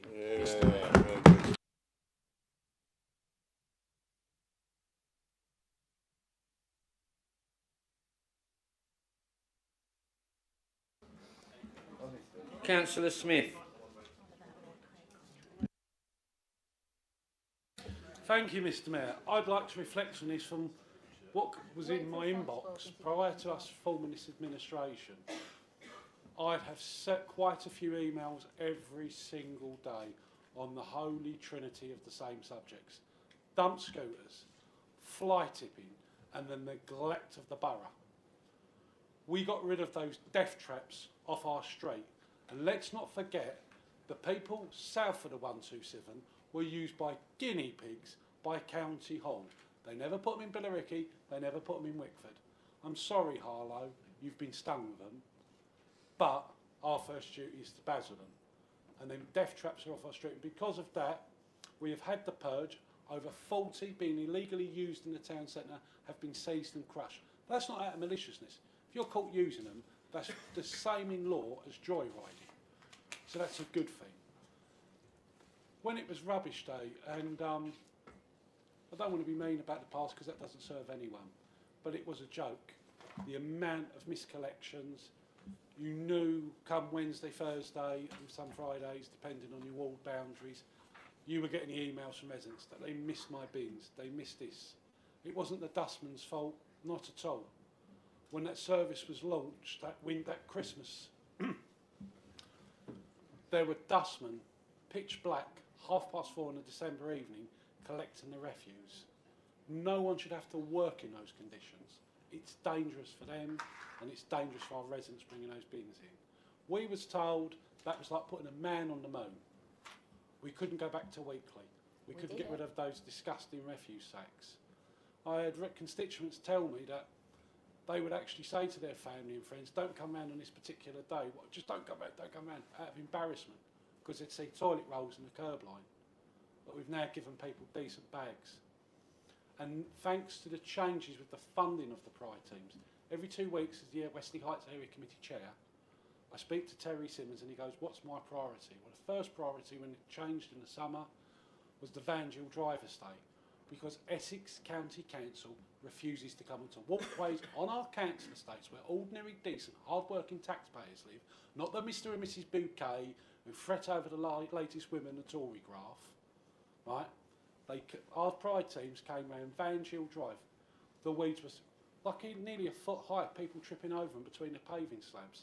Not only did they spray them off, they trimmed it all, a deep clean and sweep.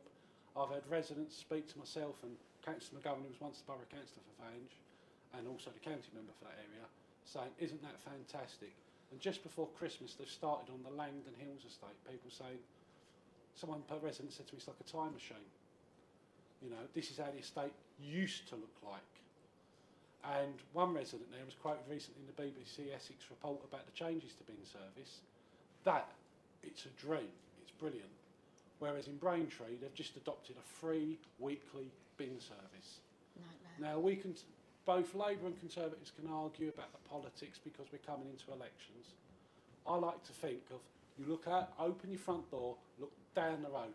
Does it look better? Yes. Are our town centres getting better? Bit by bit, yes. I understand it's politics because there's elections, but really and truly, why do we have to keep bashing the borough? Why? We should be the crown jewel of Essex. We've got the jobs, we've got the economy. It's unfortunate a county council treats us like a milk cow, milk us for their own crony areas, but their termination date is the spring of 28, and hopefully sooner. Thank you, members. Thank you, Mr. Mayor.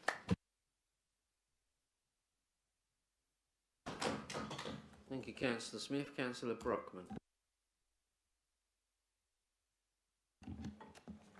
Mr Mayor, thank you.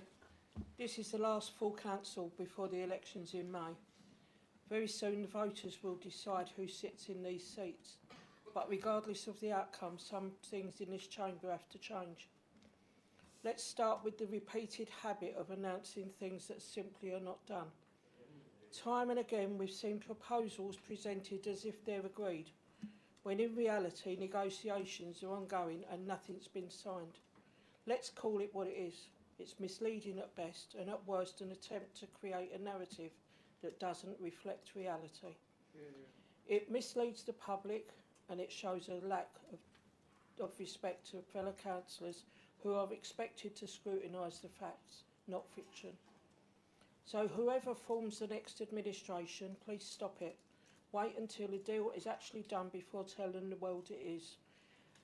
And if Waitrose actually does come to Wickford and it's signed, I'll be the first one on my knees to apologise to the leader and congratulate him. And then there's the conduct in this chamber. The constant interruptions, the point scoring, the inability of some to behave with even basic professionalism. It's embarrassing. It drags down the reputation of this entire council and reflects poorly on every one of us, whether we are part of the problem or not. If you can't sit through a meeting and conduct yourself properly, then you should seriously ask yourself whether this role is actually for you. To those who are not standing again, thank you for your service. I wish you well. To those who are standing and are not returned, I wish you the best for the future. And to those who are elected, congratulations. But understand this, the public will expect better than what they've seen at times in this chamber, and frankly they'd be right too. And lastly, I'd just like to say one more thing.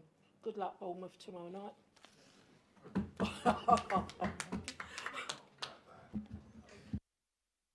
Thank you, Councillor Brockman. I agree with about 90% of that. Thank you. Councillor Turner. Thank you, Mr Mayor. If you strip away what we've been led to believe, a lot of it is not in the gift of this administration. And I'll give you two examples. First of all, the health centre coming to Basildon. Initiative started under Conservatives. It's taken a long time, but in no way were the Socialists anywhere near that. And let's talk about Pitsea. You've never given Pitsea anything, not a single thing. And the health centre there was, again, an initiative under this Conservative administration. Unfortunately, our administration's was a much bigger scheme that took in the Dipple Centre. It's been revised down. But they're just two examples where if you look beyond the rhetoric, the rest is easy to see. It was a hidden agenda. It's not so much hidden now. And the hidden agenda is all about development. That's all this administration are interested in. And they're not even interested in it for Basildon people. It is about building Basildon homes for Sadiq Khan. We've got Sadiq Khan's estate agent sitting here with his developers' mates, bringing them down. And tonight there was a slip, wasn't there? There was a slip when we talked about London boroughs. Councillor Callaghan is a liar when he says, I had... Oh, he's a liar. It's as simple as that. When I had the gift of Northlands House, I never had it. Never had it. And he knows that. But it was in his gift. And the other thing was... Councillor Turner. Yeah. Would you like to retract that statement? No. If you don't, you're being offensive I'll towards retract another it. councillor. Misleading council into believing something that isn't true. But what was in his gift is the tower block that's now going up. And there was a slip, wasn't there, about Trafford House. Did you catch it? About London boroughs filling up Trafford House. That is what the agenda is all about with socialists. Sadiq Khan has had his total number of housing. Councillor Turner, I fail to see what this has got to do with the annual report. Well, If it's got nothing to do with the annual report, I might ask you to sit down. No, it has everything to do with the annual report. I'm struggling. I'm struggling here. Let me Can you elaborate. continue your speech Right, let me elaborate. respective to the annual It report? has everything to do with the annual report.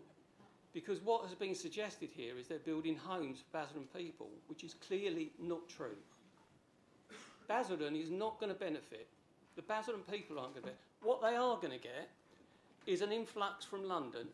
And Councillor Callaghan loosely suggested I was racist last time. The reason is... Nothing at all. The reason is this, Mayor. The reason is this, Mayor.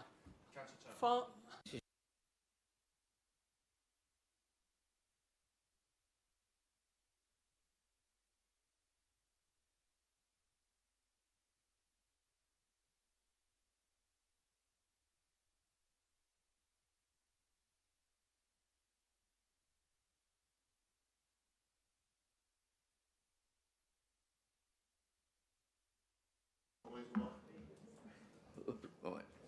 You're going to call point of order 23A. Right. Councillor McGowan accused Councillor Turner of being a racist. He actually said, you are a racist.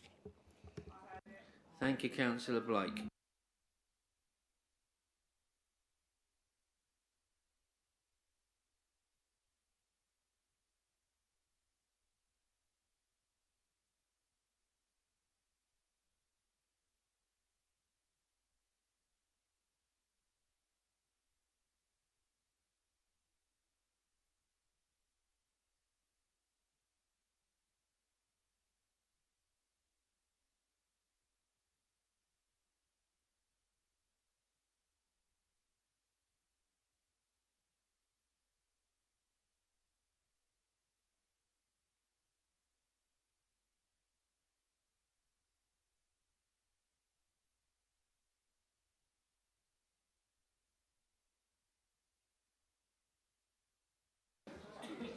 Okay, thank you.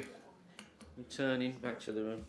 So, 23A reads, no member shall impute improper motives to any member not present at the meeting or officer, whether or not present at the meeting. Okay? No member shall use offensive words to or regarding any member or officer, whether or not present at the meeting. Okay? Now, when you say 23A, what part of that do you say is the breach? You got me there, Mayor. I thought I probably read one out, if I'm being honest, but And if you know, we've had members tonight had to apologise and take something back for saying they gave an obscene gesture. Okay. But it's okay for somebody. I understand. Thank you. Councillor McGowan, will you retract that remark? No, I can't, Mr Mayor, because it's my sincerely held belief that Councillor Turner is a racist, as evidenced by the last couple of meetings.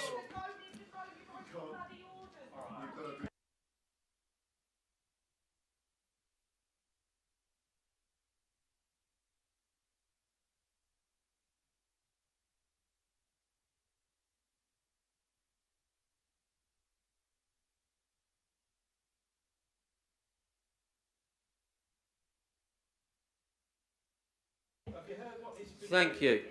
I'm back. Thank you, members of the gallery.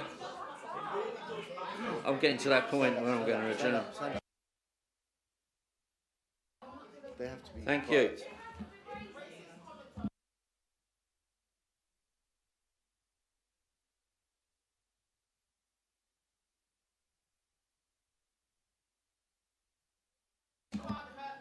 Thank you. I'm standing. Please be quiet.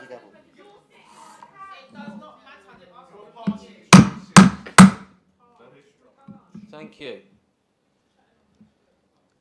We believe we all heard Councillor Brockman and myself several times talk about respect for one another. Now, there are people on this side calling them liars, there are people on this side saying racist. Yes. You are refusing to withdraw that remark. Yeah, absolutely. Therefore, this is an official warning from the Mayor to you that if you interrupt a speech again, then we'll be forced to take further action. Thank you.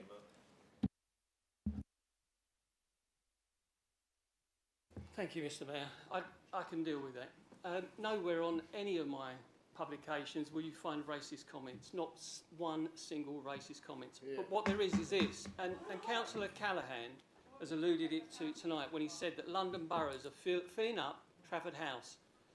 Guess what the next building is they're going to fill up? That building that is going to be 22 stories in the town centre. That'll be the next thing. And this is what this administration is all about. Forget all the fripperies that go on around it. That's just dressing up. It's like the king's new clothes. Basildon Borough residents are faced with one agenda item from this socialist administration, and it's about development. Development, not for the borough, not for the people of the borough, but for Sadiq Khan, and it's all about enabling London boroughs to fill up Basildon homes and bring their undesirable tenants. Nothing to do with racists. It's the undesirable tenants that they will ship out, and there is all that's the response. That's all the response that you need. So when they want to ship their tenants out, they'll come to Basildon, and this will change the face, the nature, the culture of this town. Not for the better of Basildon Borough or its residents, but for Sadiq Khan.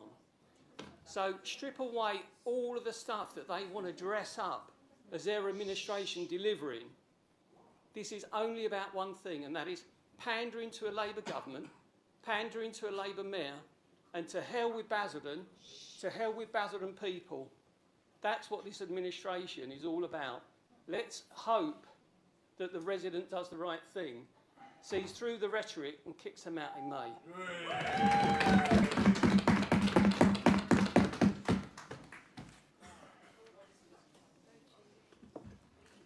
It's true. No, it's nothing to do with racist. You've been drinking. You've been on the bus. Has he been drinking? You've been drinking.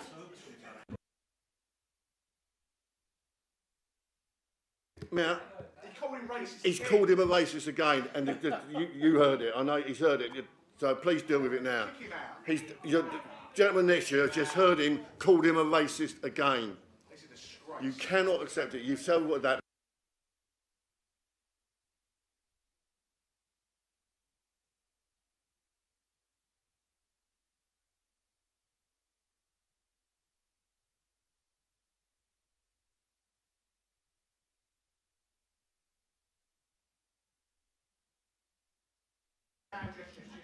This meeting is adjourned and we'll Mr. reconvene Mayor, at a later that date. was disgraceful.